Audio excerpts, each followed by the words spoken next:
Hello, this project is the design and simulation of a simple cell phone charger circuit. We have designed this using Multisim.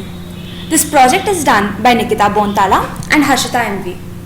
Have you ever wondered about the one thing that keeps your phones going?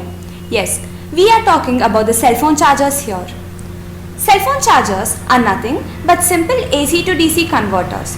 That is, they take the regular AC supply of 220 volts coming to our homes and give a constant DC output of about 2 volts. Here, we are going to talk about the internals of a cell phone charger and create a working circuit.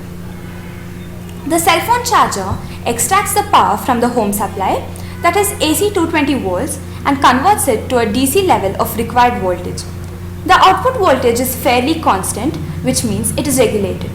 The output voltage remains constant whether the load current changes or there are fluctuations in the AC input. This is achieved in a series of steps. In the first step, we step down the high input of 220 volts to a working output voltage. This is done by transformer T1, which has a turns ratio of 18.33. In step 2, we convert the AC signal into a DC signal using rectification. This is done using the full wave rectifier D1. In step 3, the output of the rectifier is smoothened by filtering the ripples from the DC rectification. In step 4, we generate a steady output signal with the help of a regulator. Now, let's look at the working of every component in detail. The first component is the transformer. The transformer contains two huge copper coils, one between the two terminals of the input power supply and the other between the two terminals of the output.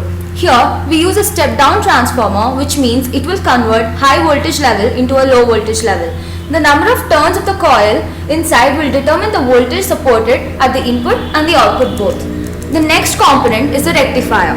This converts the AC voltage output of the transformer to a DC voltage. It just reverses the polarity of one half of the period of the AC signal. This will make both parts have the same polarity. Here we use a full wave bridge rectifier to convert the AC signal into DC. The next component is the filter. The output from the rectification stage is DC but hardly constant. So we use the capacitive filtering to smoothen the output. In this example, using a simple low-pass filter at the output of the rectifier. However, in real life, higher order rectifiers may be used, which would give much more smoothened output. The next component is the regulator. The filtering significantly smoothens the output, but even after that, small ripples remain. If we use this directly to charge our phones, the constant fluctuation in the voltage may damage the device. It is very important to have a steady output voltage with minimum fluctuations. This is where the regulator stage kicks in. Here we have used a simple Zener diode based regulator. The tendency of a Zener diode is to have a fixed voltage between its two terminals when reverse biased. So when the input voltage changes, the current through the Zener diode also changes inversely so that the output is constant.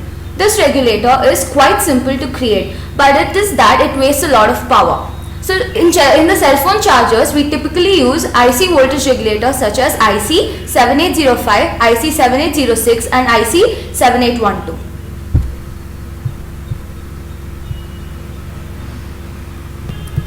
Let us now simulate and see the working. On the oscilloscope 2, we can see the rectified AC signal as shown.